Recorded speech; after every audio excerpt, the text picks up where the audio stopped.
The Prophet said, لا تقوم الساعة حتى تزول الجبال عن أماكنها. The end of time won't come until you see mountains removed from their places. When I was in Mecca, there's mountains have been removed from Mecca. Quwa'iquan, one of the mountains that's known as the Ahad al-Akhshabain. When the angels came to the Prophet ﷺ and they asked him if he wanted to see the mountains that they would يطبقهما على قريش.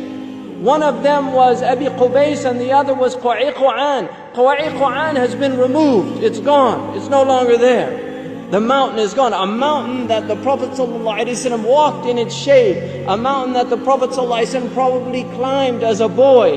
This mountain is now removed. Then the Prophet ﷺ said, لا تقوم الساعة حتى تزول الجبال عن أماكنها. These are signs for people to reflect. The Prophet I was on the Arabian Peninsula with my family, walking on the beach, and I came upon people in a public beach having sexual intercourse.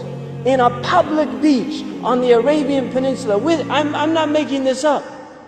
This is the level of fasad that is happening on our planet. The Prophet ﷺ said, لا تقوم الساعة حتى يتحارج الناس تحارج الحمير. That the end of time won't come until people are like animals openly. He said, sallallahu alayhi wasallam, that one of the signs of the end of time is civilized people would walk with their thighs exposed in the marketplaces. بادية الأفخاذ في الأسواق. People, pens, he said, would be everywhere. He said that people, out of their love of the world, you would get two-income families. That people would be two-income families. That he said a woman will out حرصا على الدنيا تعين زوجها على التجارة. Out of love for this world, she'll work like her husband to earn livelihood, neglecting the children. Some people are forced to do that.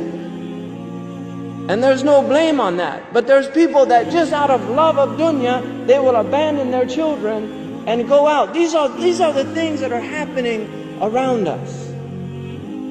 He told us that towards the end of time, you will see the people, the ala, ri'asha, yatatawaluna fil bunyan. He said there will be poor people who were the desert people, and they were poor, and they were taking care of goats and animals, and then they'll begin to build huge buildings. These are signs before your very eyes. We're seeing signs of our Prophet ﷺ. He told us that you will see the buildings of Mecca reach the mountaintops. The buildings of Mecca will reach the mountaintops. And this is happening in our lifetime.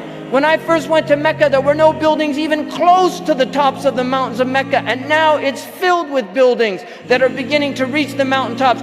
I was on one of the tallest mountains in Mecca, and you can see the clock tower now surpasses the mountains. The Prophet ﷺ said, in a hadith, he said, إِذَا رَأَيْتُمْ مَكَّةَ بُعِجَتْ كَظَائِمًا. If you see Mecca, if you see its mountains with holes pierced through them, this is what it means.